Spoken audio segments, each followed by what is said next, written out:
Good afternoon. Welcome to today's webinar, Best Practices and Case Study for Assessing Medicaid Reimbursement Potential and Overcoming Barriers to Claiming.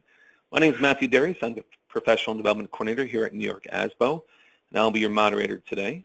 We have Megan McCann from Centris Group and Lucy Scorpino from the City of Yonkers Finance Division presenting today. Some housekeeping before we get started. We are going to ask that you hold all questions till the end. And the way you can ask the questions is by using the questions window on your GoToWebinar control panel. If you don't see it on your screen, it's typically towards the right-hand side. We encourage you to type in your questions at any time, but we will not be answering them until the end during the Q&A. So go ahead and type that in anytime, any questions, we'll get those answered for you. And Megan, we're going to have you start out. Tell us a little bit about yourself. Thank you. Right, my name is Megan McCann. I am a product manager for a Medicaid claiming software product called Medicaid Direct. You may know us because you probably use IEP Direct if you are in New York State. I consider myself a subject matter expert in school-based Medicaid claiming in New York State and other states in the country. And I'm joined today by Lucy Scorpino, who will introduce herself in a moment, but we are what we've done is put together a presentation to explain specifically how a school business official can approach the school-based Medicaid claiming program and using the Yonkers approach as a blueprint for how you might be able to do the same. And so, Lucy, do you want to just tell them a little bit about who you are and how you came into the world of Medicaid claiming? Sure. Thanks, Megan. Hi, my name is Lucy Scorpino, and I currently work for the City of Yonkers Finance Division. Specifically, my responsibilities are to increase Medicaid revenue.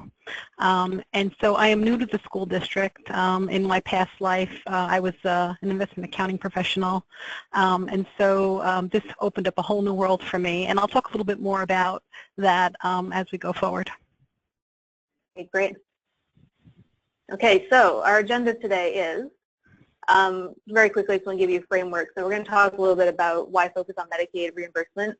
I do want to stress this presentation is not like a Medicaid 101 presentation. So we're going to be digging in more to sort of how you can optimize your reimbursement and specific methods and strategies to employ.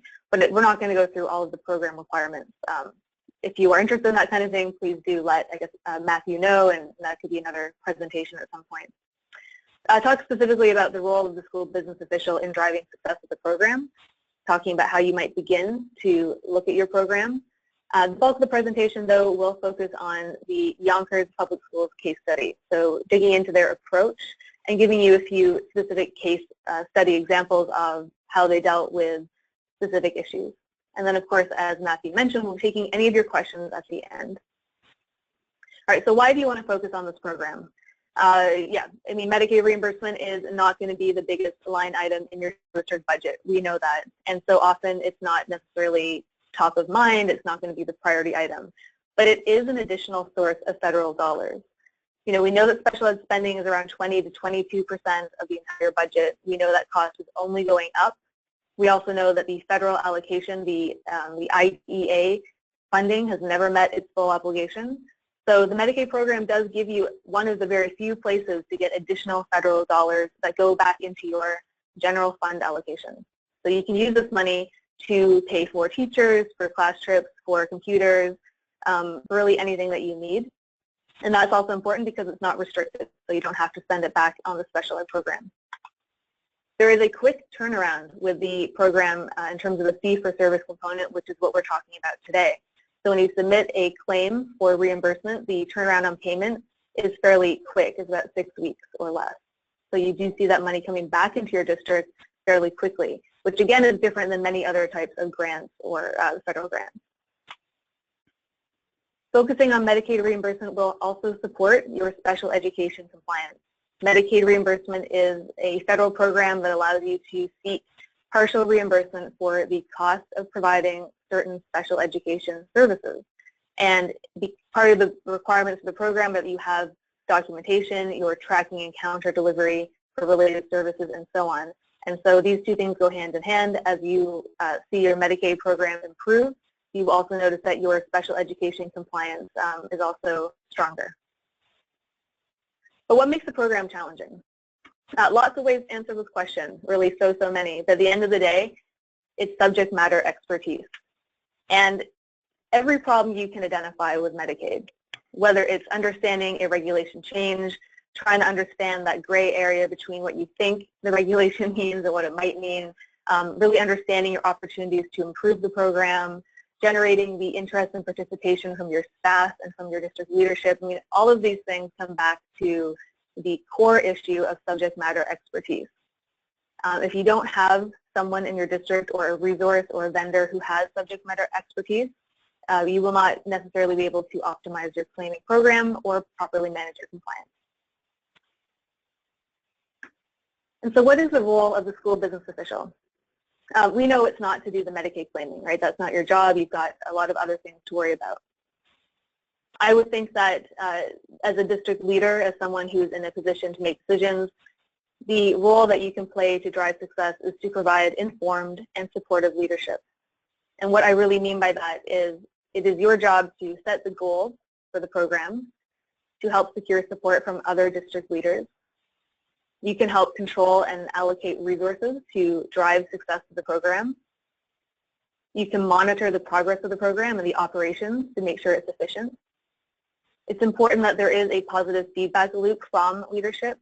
So if the program is going well, if you have people doing an outstanding job providing that positive feedback. The SBO should understand at least the compliance requirements, specifically as they relate to the Medicaid compliance program and plan. And of course, I'm sure you're all familiar with the cost report, which is typically a function of the school business department or the finance department. Now, we're not dealing with the cost report specifically today, so just wanted to put that in there as a something I'm sure you are aware of. So where do you begin? At the end of the presentation today, these points here on slide number 6 are going to make a lot more sense, and we're going to take you through each of these steps. The first place you want to begin really is to understand your reimbursement potential, and you want to set a goal that's going to be realistic for your district. So you want to understand essentially what are you making in Medicaid reimbursement today, what could you be making, and where do you really think you're going to be able to get to in the next year, 2 years, 5 years. You're going to want to examine how your program is currently operating. Do you know who's managing it? Do you understand if it's efficient? Do you understand if all your providers are participating? Definitely important to identify your subject matter experts in the district or invest in creating them, and we'll talk about how you can do that. And you want to make sure you fully understand and then can provide the required resources to drive program success.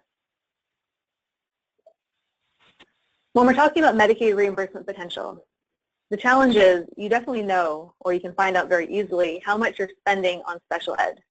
I mentioned earlier it's typically around 20 or 22% of the overall budget. But do you have a good handle on how much of that cost is reimbursable? So how much of that could you actually get back? I'm going to give you an easy method for determining your district's reimbursement potential. It's a 3-step process. So the first thing you want to find out is you want to understand the total number of students in your school district who are classified for special education, and they are receiving a Medicaid-covered related service. So that means they're receiving something like occupational therapy, physical therapy, speech therapy, psychological counseling, or skilled nursing services as part of their related services on their IEP. And the IEP is obviously the Individualized Education Plan. This is also the IEP ratio denominator. So if your district is currently participating in Medicaid, or if you do use IEP Direct, there is a place in IEP Direct to get this number of students. And it's an extract in IEP Direct. If you'd like to know more about that, email me and I can tell you how to get there. Otherwise, it's also your IEP ratio denominator. Now you're going to want to try to understand your district's, essentially your Medicaid eligibility percentage.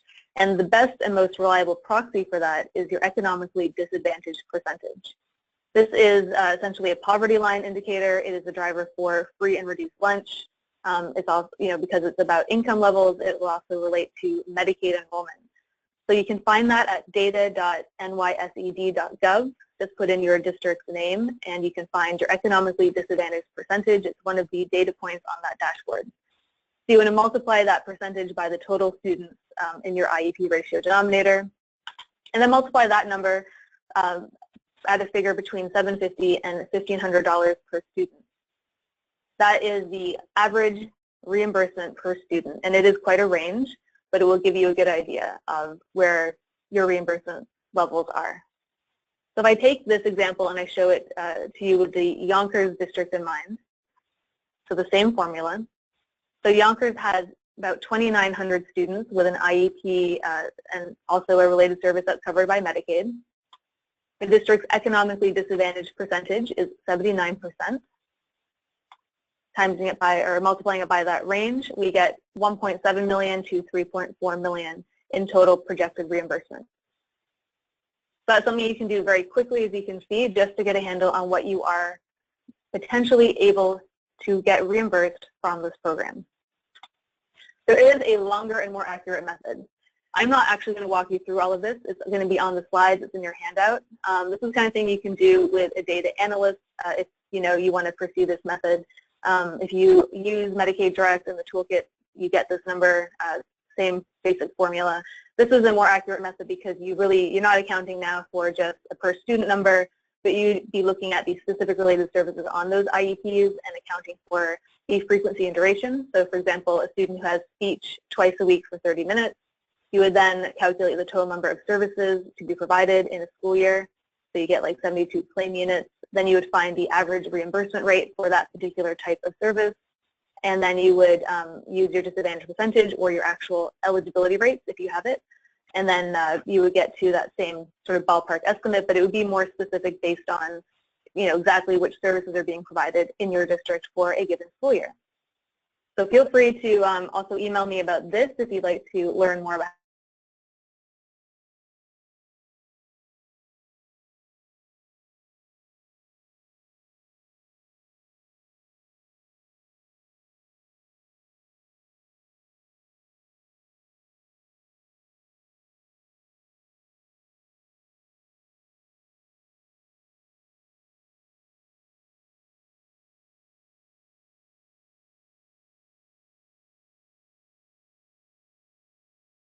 that's not what's happening. And most districts are nowhere near their total projected reimbursement. So you do want to adjust your overall reimbursement potential to reflect what is actually going to be achievable for your district. And there's lots of factors to consider, but 4 of the ones you might want to look at, just some examples here, but if you have a general idea, so speak to your HR department, how many of your service providers actually hold the Medicaid required credentials? An example of this would be if you have a lot of school psychologists on staff and they're providing most of these psychological counseling services, then you would need to account for the fact that none of those services are reimbursable because a school psychologist does not have the Medicaid required credential, as an example. You also may want to consider how many students are outplaced or receiving their related services at an out-of-district agency, and talk to your special ed department to find out how many of those service records are actually being provided by those out-of-district agencies. You may have some out-of-district agencies, private schools, etc., that are not giving you their encounter notes. And of course, if you don't have the encounter documentation, you will not be able to bill. As we go through, we're going to talk about the importance of really understanding how your program is operating. And one of the big questions here is understanding how your supporting documentation is being managed. So this is documentation that is needed either to support the claim in order to bill it or to support the claim if you are audited. Parental consent to bill Medicaid is an example. So you would want to understand how many consent files or forms you have on file for your students, and that's a factor to consider when setting your goal. If you don't have very many consents this year, then you'd want to set a lower goal, to account for getting more consents over time, but not assuming that you have 100% right away. You also want to look at generally overall what percentage of your related services are being delivered or being documented. We know that it is a problem throughout not just New York State, but the entire country, that school districts do not have enough related service providers on staff. And because of this, services are maybe not being delivered at the frequency and duration that is required by the IEP. So if you can get a handle on how many services are actually being delivered for the IEP and or documented in a way that you can use for billing, then that would also impact your reimbursement goal. When you want to examine how your program is operating today, you might want to ask the following questions, such as, do you know who is actually performing your Medicaid billing services? It might be a vendor, it might be your district staff. Do you have a sense of how well they understand their job? Is it something they're doing, they're spending an hour each month just to get the claim file in, or are they really putting in the amount of time that's required to fully understand the requirements and optimize your reimbursement? Ask if there are written procedures and established areas of responsibility. Try to understand the reporting structure. So who is your Medicaid vendor or Medicaid billing staff member reporting to? Which department is that? Do you know which software products you're using for your Medicaid billing? That's going to be an important question. Do you know if issues are being identified and resolved properly? And probably most important here is, does your district require a compliance plan? And do you need one? The next step is going to be identifying your subject matter experts. This goes back to the #1 problem or challenge of the program. And the reason that it's the #1 challenge is that Medicaid regulations are very complex and they're ever changing. You do not just want to be blindly optimizing your claims. You also need to monitor your compliance and assess your risk. So the person who is in charge of doing this billing for you really needs to have deep subject matter knowledge. This might be someone on staff, such as Lucy, who is a subject matter expert for Yonkers. This might be something you want to take on yourself so that you become the SME in your district for Medicaid. Your third-party software or service vendor, so if you use a third-party biller or a software provider that does your billing for you, this person very likely is a subject matter expert. You can contract with a firm to get these specialized services. And there's lots of other resources that you can also look to for subject matter expertise, such as your regional information centers. They all have a Medicaid trusted agent, and that person is in charge of understanding the program and providing help to school districts. And there's also the NAME organization, which is the National Alliance for Medicaid and Education, and they provide a wealth of information about school-based Medicaid claiming. And there are a lot of organizations like that, associations and people that are at maybe other school districts or RICs or BOCES that do have subject matter knowledge. When you're trying to identify your subject matter experts, you're trying to assess if you already have one. The questions you might want to ask, how does your district obtain information about changes to the program? Does someone from your district attend these state or RIC trainings on Medicaid, and how often? Do you have a compliance officer, and do you need one? If you have been audited recently, understand how that worked. Who did they talk to? What were the results? What was the outcome of that audit? Do you have a process in place for seeking clarification on regulations, and so on? And finally, your role as an SBO is to make sure you can allocate adequate resources. And the question here really is, what's going to support your success with Medicaid claiming? It might be additional training for your related service providers. It could be having a dedicated staff member or adding additional staff to the Medicaid billing team, depending on the size of your district. It might be taking a review of your software products and making sure you have the right tools to do the job. Often you see that providers will claim that their internet access is not good in all locations, so they're unable to log their encounter records. So you want to check out Wi-Fi internet access. And also computer hardware can be examples of, people who don't log encounters or don't enter data sometimes don't have the hardware. So these are all examples of critical resources that, if you understand your program and the gaps and the weaknesses, you can decide which of these investments is going to make the most sense and have the biggest impact. This really just goes over the same thing. Some questions specifically that you might want to take a look at later after the presentation. Speak to your Medicaid staff about some of these questions. Do you think that people have the tools they need? Do they have reliable access to information, and so on? All right, but what we really want to get into today is it's very fun to talk about what you could be doing in general, broad terms. But what's going to be more effective for everyone on the call today is hearing how Yonkers Public Schools did this and taking some of the tactics and strategies that they employed and making them work for your own district. As you'll see, the district's recent efforts with this program really do provide a blueprint for you if you want to begin to improve your Medicaid program. Over the past 3 years, as you can see, Yonkers Public Schools has increased their reimbursement by more than 300%. Now, a lot of factors went into making this possible. And, Lucy certainly isn't here today to take credit for all of it, but she's done a lot of great work, and a lot of the strategies that she's used are not only supporting the growth specifically between the 13-14 school year and the 14-15, but as you'll see, they're projected to increase growth even more in future years. One thing I want to point out about this chart as well is this is broken down by the date of service. So when we're looking at the total reimbursement for the 12-13 school year, we're talking about services that were delivered during the 12-13 school year and reimbursed at really a later date, but for services delivered in that school year. So if your special ed cost remains the same, and we know it's about 20% of your overall budget, you can see how the increase in reimbursement over time is helping to basically, support that incredible cost. Now, this is how well they have been doing, and this is the incredible gain they've seen over the past 3 years. And where we're going to talk, what we want to talk about today is, oh my goodness, excuse me.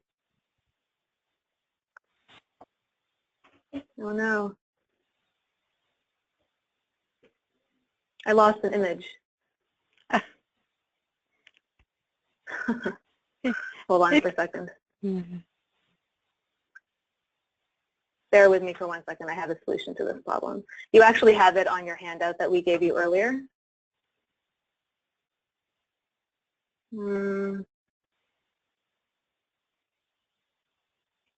I love these technical glitches. I wasn't expecting that. Hold on for a second.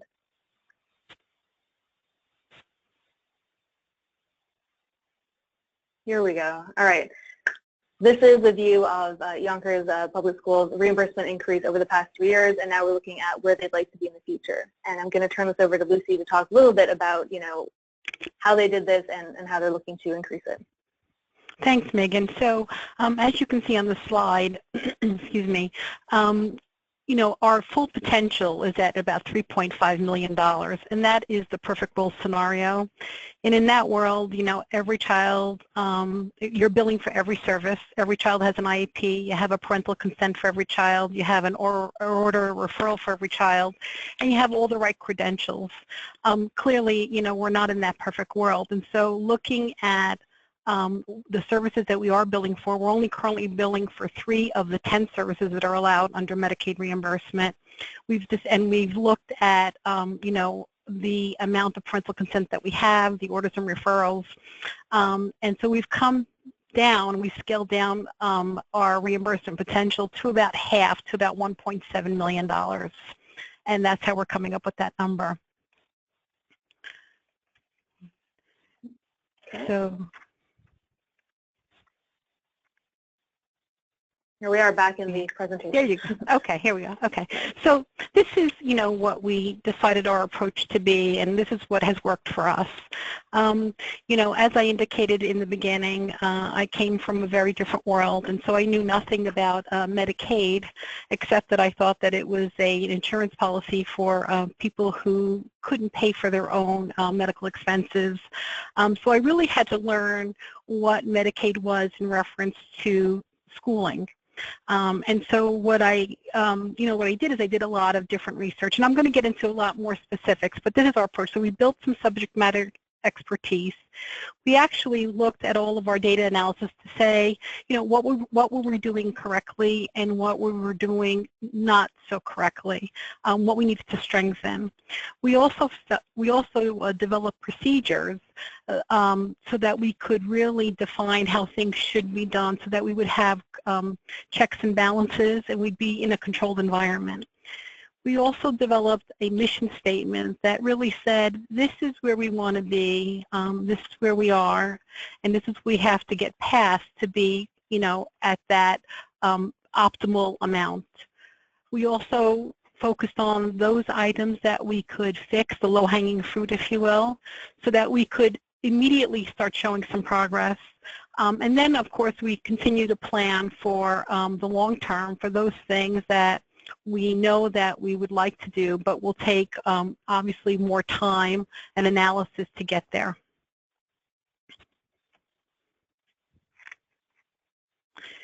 So, our approach was that we knew that we weren't fulfilling our full Medicaid revenue ability, but we knew that we needed to really look at everything and have a full understanding of the full program requirements, and we needed to analyze the current operating environment in order to say, these are the gaps and this is what we need to put into place in order to get there. So, as I mentioned before, I am new to Medicaid, and so what I had to really understand was the regulations, the vocabulary, which was very different. And the way I did that is I just said, okay, if I were in school studying a specific course, how would I do that? And so what I did is I read all the regulations, and there are handbook number 8, which you can get at the New York State Education Department, Medicaid and Education specifically. And what that is really a billing handbook, and there is also a document that has 227 questions and answers that really talks through the whole process of what you need and how you need it. And of course I had to read that over several times because the first time it didn't quite sink in, and then as I got more and more familiar with the program, it started to really make sense to me. And then what I did is I created some documentation so that I would understand what was in this program. So I created a document that I called it a day in the life of SSHSP, which is the School Supported Health Service Program. And so in that I was really saying, who were the players, what did they need to do, and what did we need to maintain, and what do we need to keep in order to have a program that would pass muster in the event we ever got audited. And we made no assumptions. We knew the program was in place and we were billing for it, but I didn't know at that time how effective it was, how efficient it was. So I assumed nothing, and I just said if I was starting from scratch, this is what a day in the life of this program would be. The other thing that also helped is that we are using IEP Direct and Medicaid Direct.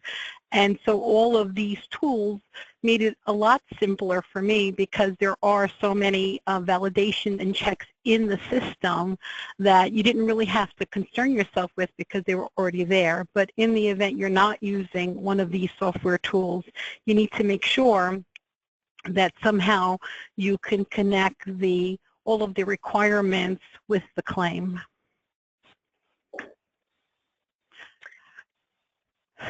And so at that point, go ahead, Megan. No, I was just going to say, so I was going to let you say it, but basically this all led to you becoming the subject matter expert, right? And it allowed you to take the next steps with a lot of confidence and review it objectively without any sort of dependency on other resources.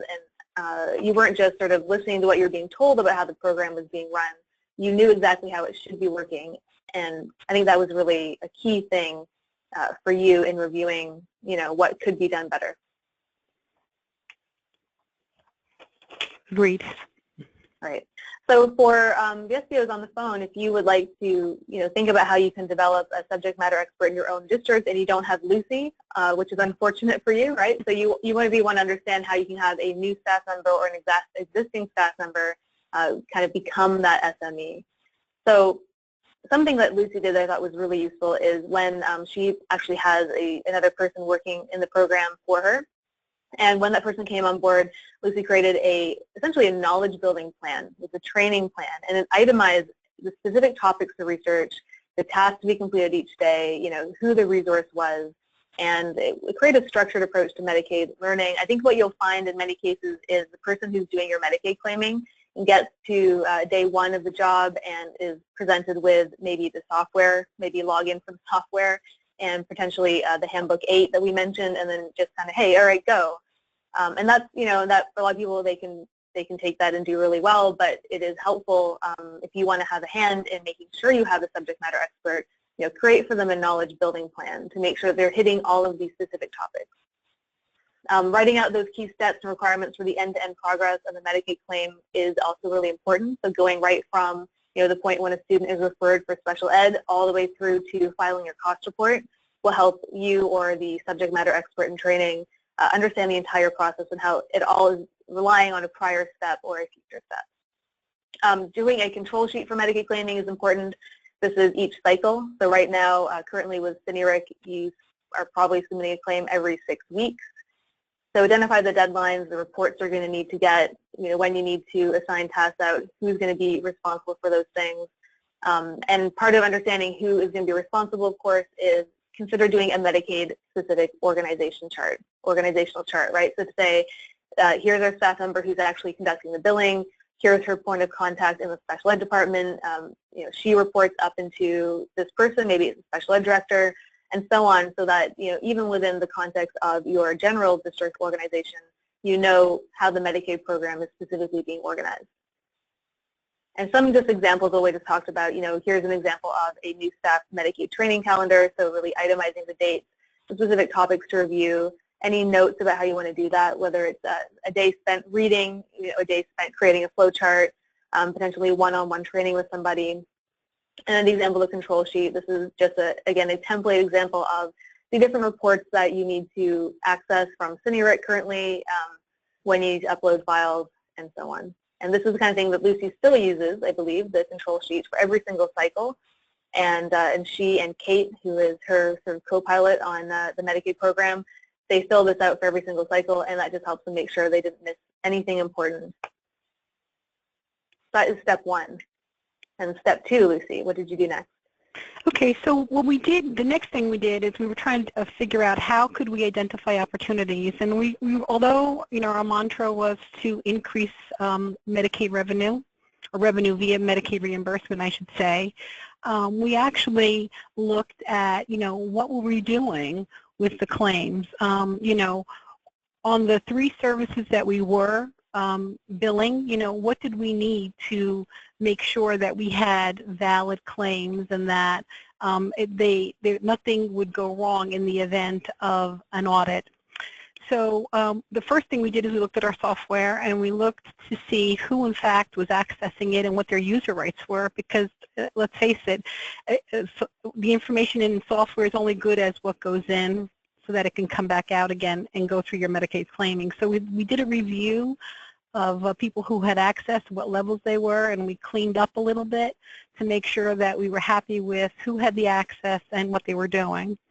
The other thing I did on a continuous basis is I looked at all the key elements of claiming, making sure that, the child had an IEP. That is the basis of any claiming, that everything must be in the IEP in order to claim it.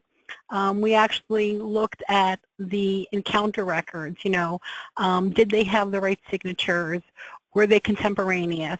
So we constantly looked at all of this kind of data to make sure that, how could we actually make the data better so that we would have a valid claim.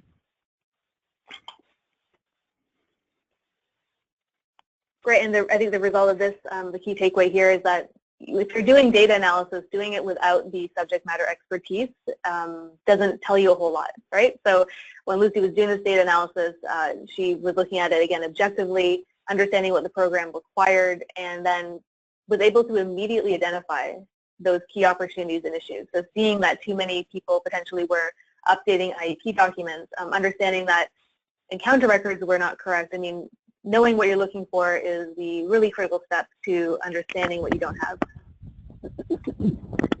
For SQOs on the phone, now if you would like to take a look at your data, this is potentially an overwhelming task. So it's something that you can ask support from maybe you have a systems administrator who's in charge of your SIS or your special ed software. Potentially your software vendor can help out with this as well. So you want to look at things including, how many students might have missing demographic data. So like things like a date of birth missing on a student would mean that that student potentially is not getting submitted for Medicaid reimbursement. And we know that, on average, especially, or just using Yonkers, on average, one student's total Medicaid reimbursement for a year is approximately $1,500 to even $1,700. So if you have students who are missing some key demographic information, you are potentially losing money simply because you don't have the complete record. So these are sort of the key things that you can clean up and that will immediately improve your program. You want to look up any customizable lookups. Make sure you have other required information such as BEDS code, your Medicaid provider number, that kind of thing. You would probably want to look at some reports to see how many students have missing consent forms, other inaccurate information such as incorrect dates on IEP documents, draft IEPs that may not have been finalized, students who have not had their initial evaluation or reevaluation, and so on. I think it's also important, as Lucy was talking to me, before the presentation, we were reviewing what she did, is even though she wrote all new procedure documents, which we'll talk about next, she did review the existing procedural documents because that was important to understand, if there was an existing policy or procedure, even if it's a casual, sort of not in writing, but an understood way of doing business, review that and understand how it's being done today so you can identify, what's not working. So on to step 3, which was actually writing out some new procedural documents. Right, so after understanding the program and looking at the data analysis gaps, the next thing I thought I would do is that I would write procedures on 8 of the key steps of doing Medicaid claiming. And so I really think that the procedures are critical because I think they not only give you a playbook by how to do something, but I think it also recognizes the fact that you're in control. And the way I wrote procedures on the 8 different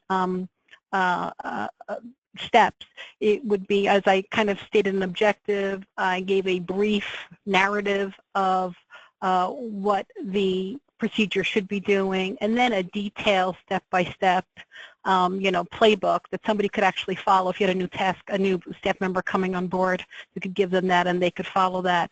And I also attached exhibits or any kind of references, whether it was from the New York State Education Department or from the RIC or from IEP or from Centris. The other thing I did is I created a billing control sheet. So aside from the cycle control sheet, I created a billing control sheet because there's a lot of different steps of either looking at reports, uploading files, and I wanted to make sure that none of that was missed. I was really trying to make it a very routinized process.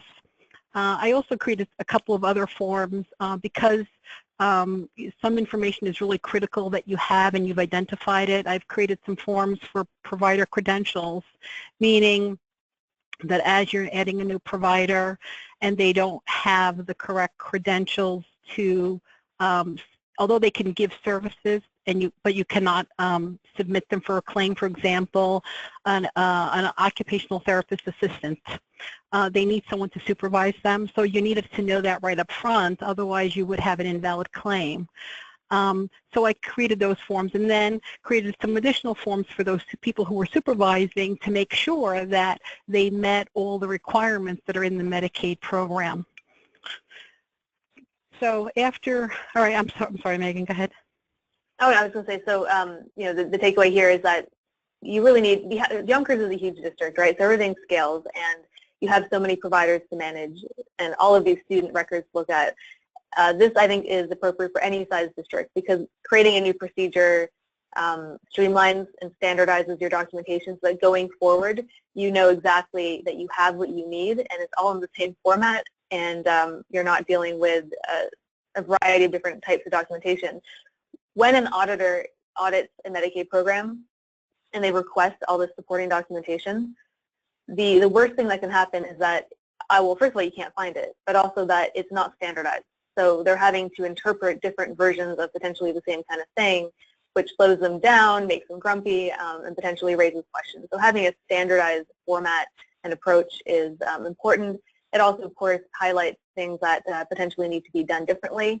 It creates workflows that everyone can follow. As Lucy mentioned, a new staff member can take this and immediately begin doing work in exactly the way that they should be. And then if you get pushback on some of this stuff, it really just is highlighting the weaknesses with your current process. Would you agree with that, Lucy? Yes. All right, so next is the strategic mission statement and plan. Yep. So after, I wrote the procedures and saying this is how I think it should be done, I think it gave me all the information I needed to write a mission statement to say, where does Yonkers really want to take this? And so I was able to write a brief, one-page paper basically saying, this is what I think the goals are, this is where we are today, and this is what I think we need to do to fix ourselves. Here are some of our weaknesses, and basically, giving a timeline, and it becomes a living document because as things change, as the program changes, as staff changes, as, different procedures and policies within the district change, everything changes right along with it. So I think, giving it timelines and putting and proposing a target date, I think it'll give you a good vision as to where you want to go when. And then sharing that with your leadership, whether I shared it with the finance leaders and with the special ed department. I think it actually put us on the map, to be quite honest with you. It made it recognize how important Medicaid was and what it could really do for the school district, and given the amount of money and how, we're always looking for additional dollars for our most vulnerable children. Yep, absolutely. And as you might know, when you don't have a lot of subject matter experts in the room, having to make decisions about resources and setting goals and aligning on priorities, giving them that one-pager overview is a great way to get that alignment and provide the most important information to people who have limited time, right, to discuss this kind of thing. So, part of our vision was we were trying to figure out, what could we fix the quickest with the least amount of change. Again, it's that low-hanging fruit, if you will. So we tried to identify things that we could fix, things that were within my control or our control, that we didn't have to go out and get so much permission for. We also looked at, what did we need to do from the provider point of view? Did we need to train them? So we looked at all those different items, and we identified, solutions that we could go out and do quickly. When I mean quickly, I mean in the matter of a few weeks or a month or so, and not present a potential problem, especially as school was starting last September. Right, and then because you were able to build some early success, I think that changes the perception of the program. So if you are dealing with providers who you're asking, related service providers, you're asking them to do something differently, maybe spend more time on data entry or make changes to things they've already done, you're going to get pushback on that. So as you can demonstrate early success, you can build not only your own confidence, but confidence generally with the staff in the program, the goal of the program, and just the perception of, what they're doing and why, which I think is really critical to then improving collaboration, which will help you take those bigger challenges on, which is really the last step and the ongoing step, which Lucy will now talk about, which is planning your long-term solutions. Yeah, so our long-term solutions were obviously a little bit easier to look at and to understand. I mean, we knew that we were only billing 3 of the 10 reimbursable services. We know we had to get to the other 7. So creating a roadmap and understanding what's involved in actually billing for those other services. Focusing on current strengths and our recent improvements. How could we get additional parental consents? How could we get more orders and referrals? So when we had to focus on, how could we get some ideas together to put that in place so that we could kind of get to our long-term goal. Right, and that also helps maintain the momentum, and so you don't just make a few changes immediately and then everyone forgets about it, but really itemizing those long-term solutions helps keep the leadership engaged and provides a long-term mission for the Medicaid team. So I think Lucy just wanted to talk a little bit about just some of their primary and secondary focus areas a lot of these are probably the same as yours, so I think it's helpful to review them. Yeah. Go ahead, Lucy. Yeah, so the things that we knew we needed to look at immediately is because Yonkers gets in more than $500,000 in a 12-month period, we needed to have a very robust compliance plan. So we had a plan, and we know we could always make it better and we can manage it better, and that's a compliance requirement that we had to make sure that we had in place. And that was one of our focus areas. The other one was looking at parental consent rates. We really didn't have a process by which we could get them or, you know, make sure and even track them. So we looked at how could we develop a plan to get them and to keep track of them. We also looked at errors and omissions with our documentation. Clearly, if you don't have the right information in your session notes, you cannot claim. You know, and obviously looking at session notes that really weren't even data entered. Perhaps the provider kept a manual note, and so since we're claiming electronically, we needed to figure out how to, you know, get that information. So we also needed to make sure that every document that's required as part of Medicaid claiming that we had. And so we had to figure out how to, you know, make sure that we could account for everything. We had to make sure that, you know, the process was a routine, that it wasn't with 1,000 pieces of papers on someone's desk, that it could be a routinized process, that we could get it done in the calendar time frame that was dictated by Central New York. You know, and the other thing too is that Medicaid wasn't a top priority for special ed. You know, they're worried about our most vulnerable kids, they're educators, and so we needed to really kind of put ourselves on the map and make sure that we could, you know, get their attention and make them focus a little bit about how much money we could bring in for them. Our secondary focus was, of course, again, you know, billing for those services that we're not billing for. So as you could see there, we're not billing for out of district, we're not billing for psychological counseling or skills nursing, we're not billing for evaluations, initial or reevaluations, and our electronic documentation is not at 100%. So all of those things, you know, are long-term fixes that'll work over time that we know we have to get to. And I hope everyone's sort of nodding their head as we went through those last two slides, because I'm sure a lot of these challenges are exactly the same in your district. I mean, these are really the common challenges that most school districts do encounter, regardless of size. So now we just have 3 specific sort of deep dive case studies on exactly, you know, a specific challenge that Lucy and your team had, how they addressed it, the tactics that they used, and the results. So we're digging into 3 of these items. We're talking about special ed data management, encounter records, and then parental consent.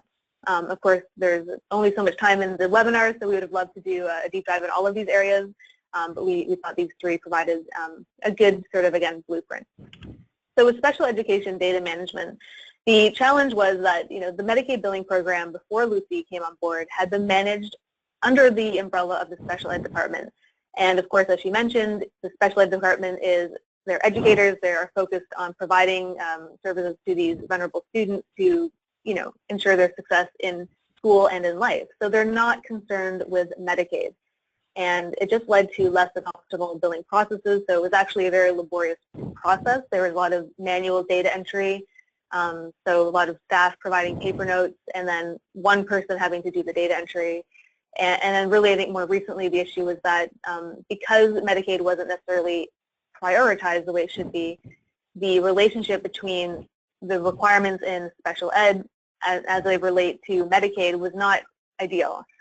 And that really talks about, you know, IEP documents have to be finalized. They have to have related services indicated with frequency and duration amounts that are specified, you know, for service delivery that is appropriate. So they have to have orders and referrals. The providers cannot go into a finalized document and make an amendment without the proper amendment meeting and all of this. So there were a lot of issues with the IEP data that created barriers to claiming, and that really has to do with the software itself relying on the IEP data to validate a claim. So depending on which software product you use, you may not have as much of this problem, but you do want to make sure that your special education data supports your Medicaid claim because, beyond just submitting the claim in the first place, if you are ever audited, you do have to have all of that documentation available. The key issues, again, were, as we talked about, IEP documents had not been finalized in timely fashion. So maybe a draft IEP had been created and the team had met, but there wasn't a specific procedure for actually finalizing that document, which then prevented encounter records being entered and limited visibility. So reporting wasn't necessarily accurate. We were not able to capture how many students should be receiving services. Information was not completely reliable. Staff were not fully aware of how IEP document changes do affect Medicaid claiming.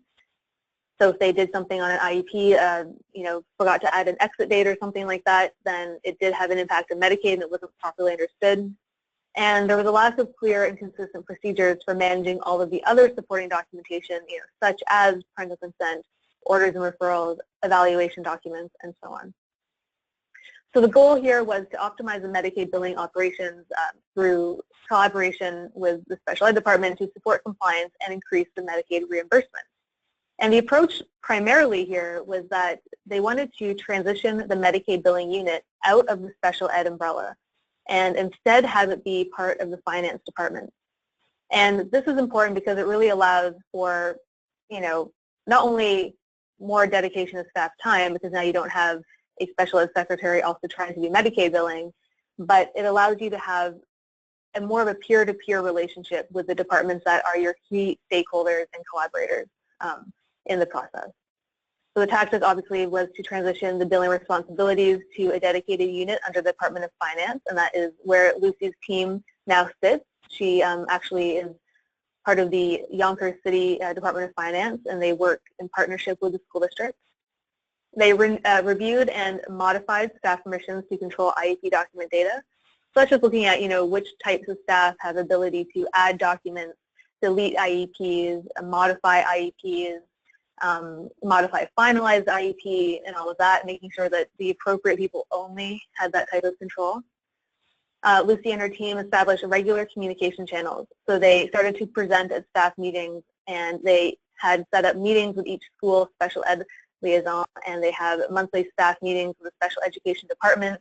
And in this, they really brought a higher sense of organization and structure. So they had formalized meeting agendas, they had professional presentations, and this was important because you take Medicaid out of just a casual conversation once a month. It's just like the billing person talking to the special ed people about Medicaid, and you actually bring it up to the level of formalized communication. You get more people on board, and you establish sort of more of that peer-to-peer relationship. So the results really were good. The formalized communication has given the Medicaid team a stronger and independent voice in the special ed department. And this collaborative approach has improved not only communication between the departments and between the stakeholders in the program, but it's improved understanding, in the entire special ed department of how to manage IEP documents and related data so that Medicaid claiming can be successful. And the takeaway here is that Medicaid is, at least currently, a direct result only of the special education process. So you can only bill Medicaid if a lot of things in the special ed process have aligned and are being done properly. Your special ed department, of course, is your most important partner for ensuring success. And if you separate out your Medicaid billing team from the special ed department, you may actually get a more of a partner relationship that would improve your reimbursement. And this is, again, because your special ed staff are primarily concerned with ensuring student success, not ensuring Medicaid success. But you want to make that connection between, their work and your work, and I think really focus on how that reimbursement comes back and does benefit students and teachers and special educators. Second case study we want to talk about is the encounter record data entry. And this was a big one. So really the district had recently, in the 2012-13 school year, they transitioned from essentially providers documenting everything on paper and those paper records then being manually data entered into the Medicaid software. They transitioned from that to providers entering their encounter records electronically. And there was a lot of resistance to that change initially, perceived additional workload, and there were some problems there. And the other problem really that came out of that was the training wasn't, I don't know if the training necessarily wasn't provided enough times or if people just didn't totally understand it, but the encounter records that were actually entered electronically contained a lot of errors and omissions. So you had missing signatures, you had incorrect or missing CPT codes, you had missing or inadequate session notes, and sort of other things in that electronic encounter record that prevented claiming. And beyond that, there was no established process for even doing any kind of reporting on those issues. So there was no process for identifying them, asking for corrections, resolving them. The district wasn't even really aware of how much reimbursement was being lost due to these errors and lack of data entry. So the goal was really twofold. One was to improve documentation rates, electronic documentation rates, and the quality of those documents to increase Medicaid reimbursement. And the approach was to establish a collaborative and consistent training and support process for related service providers. Some of the tactics here, Lucy, her team initially engaged a law firm to review and finalize the Medicaid compliance training. Now this is obviously a cost, but it made sense in this case. It's a one-time cost. It's a training that can be used over and over again and amended as needed, but to get that done properly the first time and then be able to provide that to your providers once a year is a great tool. People, need to be trained more than just once on Medicaid. It really is an annual requirement and sometimes even more frequently. Those provider trainings were done during, I'm sorry, there's a car alarm going off in the background here.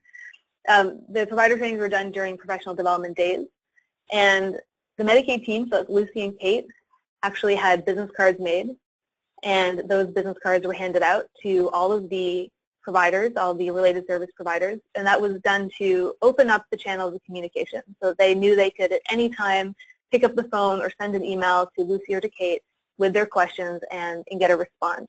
And that was something that had not necessarily been happening before. Lucy and Kate also, and still do this, they conduct a review of encounter records every 2 weeks. And this is, again, a routine process where they identify errors and omissions and then immediately follow up with the staff. So not only are we providing the training here, she's also creating that communication channel, getting to know the providers on more of a one-to-one basis. And this is all working to increase the profile of the Medicaid claiming program and making it more of an established district priority, something that is not just something they hear about once a year, but something they hear about kind of all the time. The results here are pretty dramatic. So the error rates on these electronic documentation records are down by at least 50%. Lucy and Kate are spending a lot less time reviewing those records, and that time is now going to other things. So this is, again, that goal of doing getting your lowest hanging fruit first, and then, taking that success and building on it. So then their time is now being spent looking forward and working on resolutions for the bigger picture items. They're noticing that fewer providers have questions, and so they're able to actually spend more time one-on-one with specific providers that need a little bit more attention or help. And they've established a sense of accountability in how these encounter records are added. And there's a resolution process that everyone is aware of, and they know to expect the email or the phone call. They know that someone is reviewing their work. And this is going a long way towards preventing omissions and errors in the first place. And the takeaways here, again, encounter records are the primary source documentation for a Medicaid claim. If you're not able to get that primary source documentation, then it doesn't matter if you have parental consent. It doesn't matter if you have an order or referral. None of that matters, because you really need to have that encounter record that provides the type of service delivered, the CPT code, the signature, and that really becomes the basis for the claim. So as your documentation rates and quality improve, your reimbursement does as well.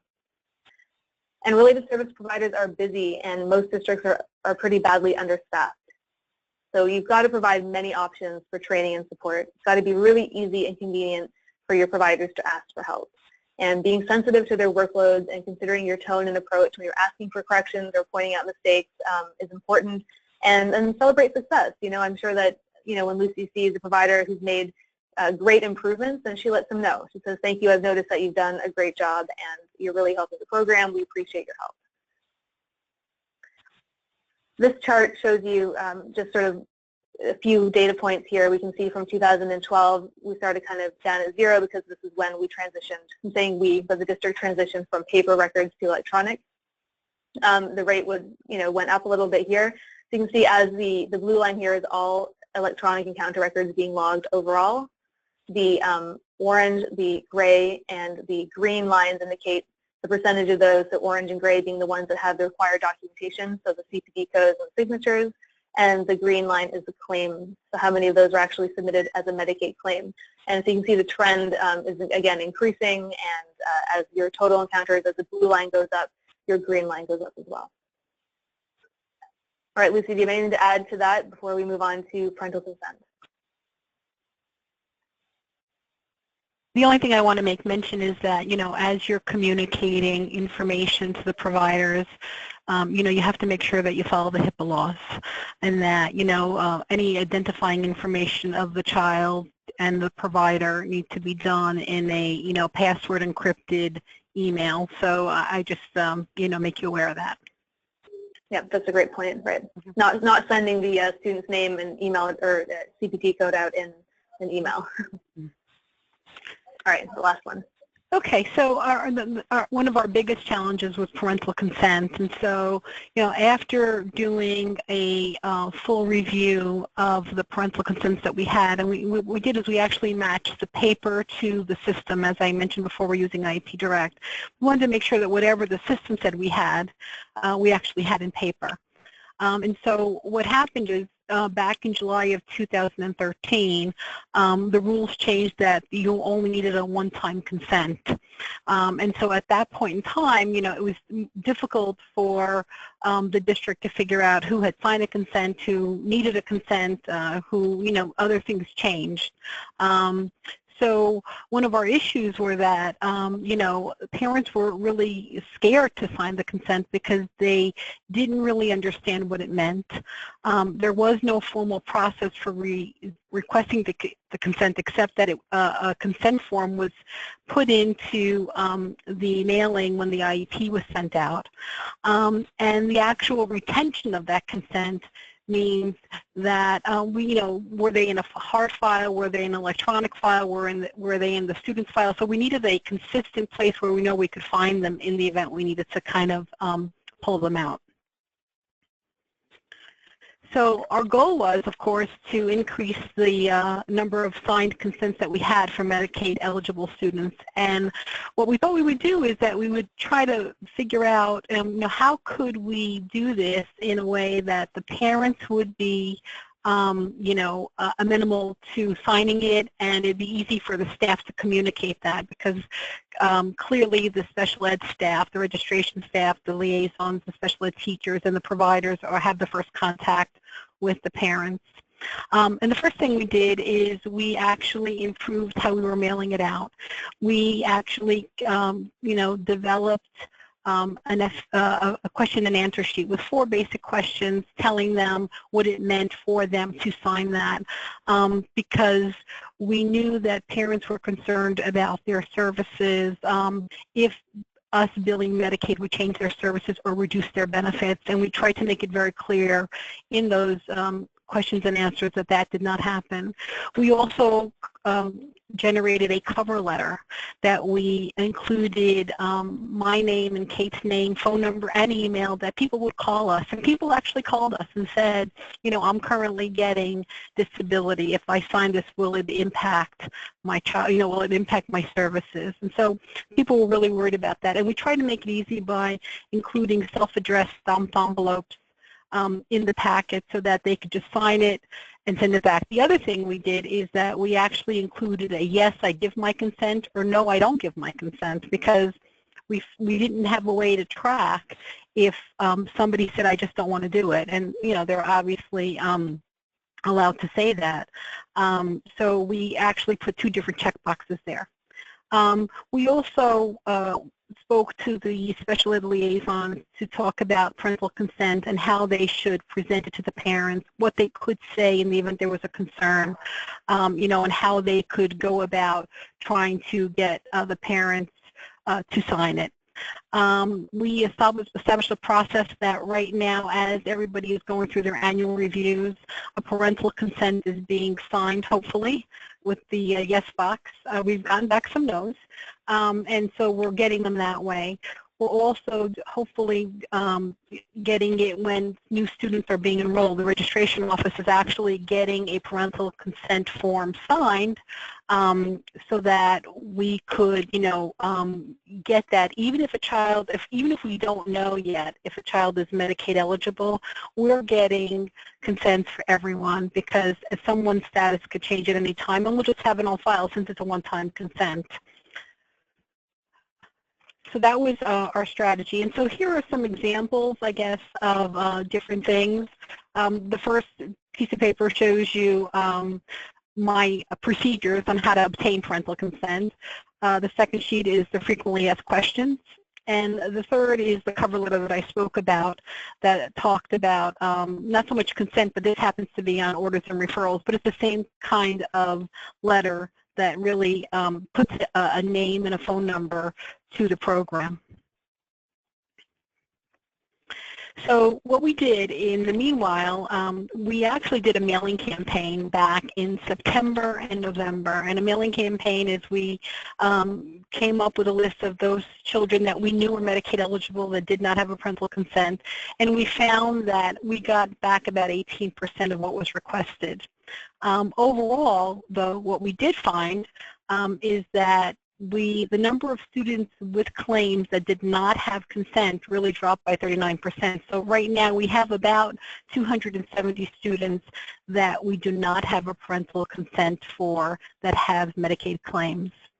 I think the most important thing to understand is that, parental consent is confusing in that, parents are concerned and they're scared and they don't understand it. We try to send all of our information out in English and in Spanish, and if a parent needs another native language, we absolutely do that.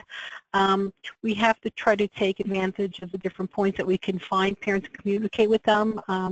We do rely heavily on our providers because they do see the parents more often than not. We've also gone to PTA meetings and explained to parents there. So we've tried to say that this program is really a benefit to the school, and this is not meant for any negative impact to them. And again, as I mentioned before, we're getting consent for all of our special education students because in the event their status changes, we'll have something on file and we don't have to go back and ask them for it. And I just want to add to that, Lucy, I remember you were telling me that sometimes parents, they feel that they've been targeted because you already know that they're on Medicaid, which can be a real concern. So if you can say that you're asking for consent for all special education students, you remove that sort of creepy feeling of, you've already been made aware of their Medicaid status. And Megan, to that point, when I get phone calls and, parents say, why are you asking me to sign this? And I explain to them that, we know we get information right from New York State. We don't go out and, we send the state our roster of students and they come back and they tell us. So I think they feel a little bit better that the state is telling us and that we're not out there, asking the world, like, who's a Medicaid eligible child. Right, right. Okay, so here is the nice graph that shows that how our parental consent or lack of parental consent dropped from 441 to 271 of this current school year. Sure, and this particular chart is showing actually the number of students who have a Medicaid claim, so meaning that they've actually had an encounter record that passed all the muster and was ready to go, but there was no parental consent on file.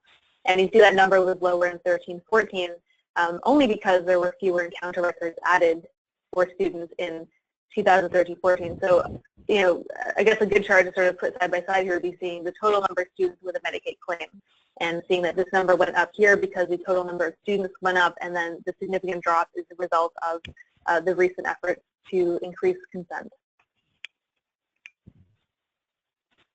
And this chart, Lucy, I don't know if you want to say anything about this one. This shows the total number of parental consents by school year. So this is showing, again, just the year-over-year increase in how many students have parental consent on file. And this is regardless of whether or not they have a Medicaid claim. This is just overall. So again, you can see the trend line keeps going up, significantly up year-over-year, which is great. And then this last one does show sort of over time just the new consents obtained.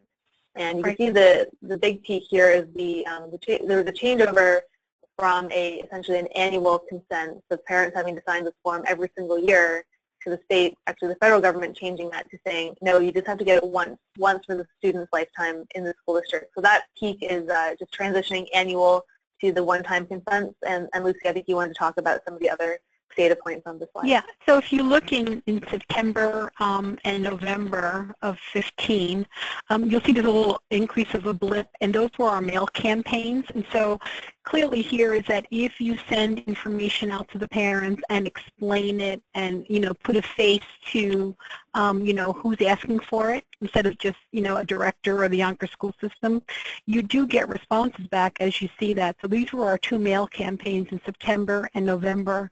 That we went out and asked for additional ones, and that was our 18% return, if you will, or something close to that. All right, so the key takeaways from today, you know, that wraps up sort of the case study deep dive, and I just want to say I'm sure that Lucy would be happy to provide more information, answer your questions, and we'll take those questions in a moment. There's a lot to cover here, so we tried to hit on some of the most important points. And I think the most important point is getting that subject matter expertise. So really try to develop that in-house, you know, in district, or make sure that whoever you're working with on this program has subject matter expertise. And then provide engaged and informed leadership. You know, as a school business official, this is not your day-to-day. You're not going to be in there reviewing your claim information every day. But maybe create for yourself a plan to check in, you know, once a month, once a quarter. Be engaged, be informed, and provide that leadership to provide the support, really, so that your Medicaid billing staff feel that they have the support and the direct interest of the school leadership. I think that will help a lot to generate success. And then, you know, aim for and monitor your incremental progress. I'm missing a word here, which is aim for. But you want to be aware that your success, as you've seen with Yonkers, it's not going to be, you know, you're not going to get there in 1 year. You're probably not going to get there in 5 years. But it's incremental progress that matters, so monitor it and aim for that sort of step-by-step approach. Lucy, do you want to add anything? No, I think you've got it all. Thank you. All right. All right, so are there any questions? I guess, Matthew, do you have any questions from the group? I don't have any questions queued up right now, and if anyone has any questions, please feel free to type them into the question window on your GoToWebinar control panel. We'll give you a minute or so to go ahead and do that. Thank you. And then as you're thinking of a question, I also want to say if there's any topic that you would like to see addressed in an ASBO best practice document or a future presentation from Yonkers or from us or from anyone, really, let us know as well, because I know, you know, Medicaid probably is a big topic. There's a lot to cover. So if there's something you would like us to address specifically, please make that suggestion. Yes, please let us know of anything you are looking to learn about, you need training on. We're always willing to put together things and get them out to you. And again, if anyone has any questions, please feel free to type them into the question and answer window. Thank you.